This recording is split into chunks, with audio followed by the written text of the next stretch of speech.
Olá pessoal, eu sou o Erandi, estou aqui mais uma vez trazendo uma série de vídeos para vocês, dessa vez sobre arquitetura de software. E antes da gente adentrar na arquitetura de software, é importante que a gente aprenda algumas definições, como por exemplo, o que é arquitetura? Arquitetura é, antes de mais nada, construção, mas construção concebida com o propósito primordial de ordenar e organizar o espaço para determinada finalidade e visando a determinada intenção, ou seja, é construir algo de forma organizada para determinada finalidade. Outra coisa que a gente vai precisar aprender é o que é software, certo? Software é um conjunto de instruções que devem ser seguidas e executadas por um mecanismo, seja ele computador ou um aparato eletromecânico. Bom, galera, a gente viu aqui o que é arquitetura e o que é software, e agora nós iremos juntar os dois, formando assim a arquitetura de software, né? O que é arquitetura de software?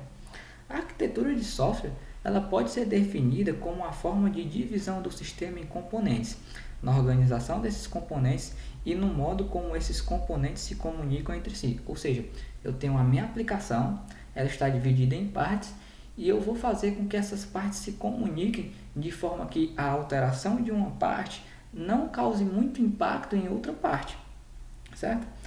Antes da gente adentrar ainda mais no conteúdo, é importante eu ressaltar aqui para vocês que esse conteúdo que eu estou trazendo aqui, ele tem como base no meu conhecimento e entendimento sobre o assunto.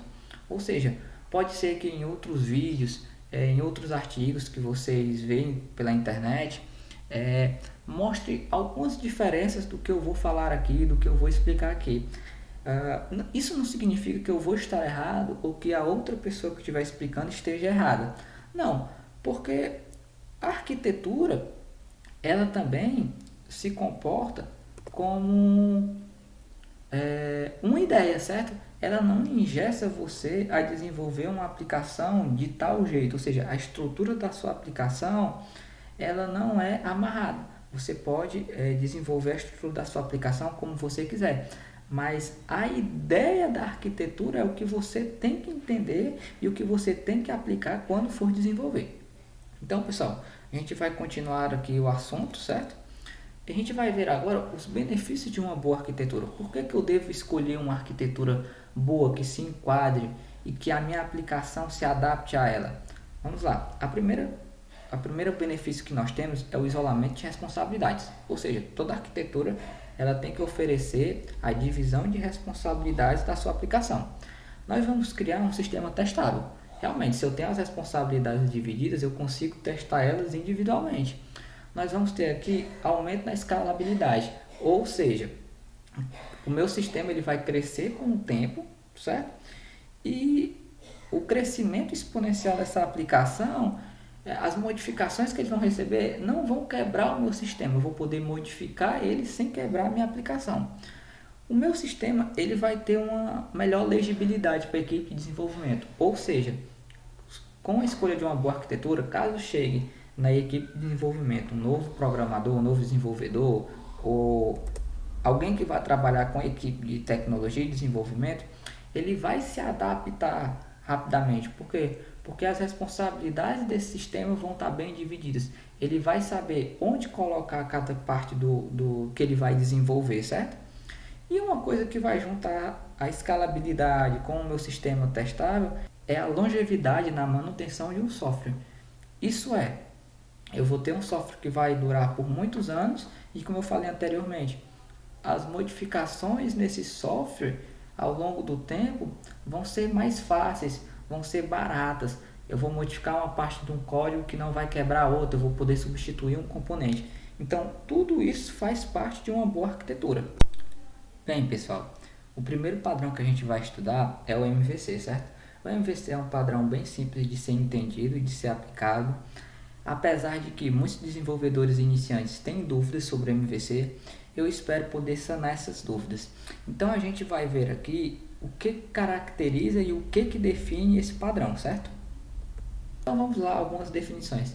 Ele foi inicialmente criado em 1979, ou seja, o criador dele começou a criá-lo em 1979. Eu não vou pronunciar o nome do criador porque eu não sei, certo? A pronúncia correta. E basicamente o MVC ele se divide em 3 camadas. O que são camadas? São responsabilidades do sistema, certo? E o MVC se divide em 3, que são elas: a model, a view e o controller. E a gente vai adentrar aqui nas responsabilidades de cada camada. A camada model ele é a responsável pelas nossas regras de negócio. A view é a responsável pela interação entre o usuário e o sistema. Ou seja, é um formulário, é um botão, é o que o usuário vê, certo, pessoal? E o controller ela é a camada responsável pelo fluxo do nosso sistema. É ela que vai interligar as ações do usuário da view com as ações do nosso sistema que estão na model. Embaixo aqui tem um desenho para vocês verem que eu pego a minha view, eu envio os dados para o meu controller. O meu controller ele vai chamar a minha model, vai passar esses dados para a minha model vai manipular esses dados, podendo ou não retornar alguma coisa para o meu controller, e o meu controller ele vai redirecionar ou para a mesma view ou para outra view. Por hoje é só, por esse vídeo é só, foi um vídeo bem introdutório sobre arquitetura e padrão MVC. Novamente, pessoal, eu gostaria de salientar sobre o conteúdo, que é um conteúdo baseado no meu conhecimento, certo? Eu gostaria de agradecer a todos vocês que estão assistindo. Eu peço para que vocês curtam, para que vocês compartilhem, para que vocês se inscrevam no canal. Até o próximo vídeo.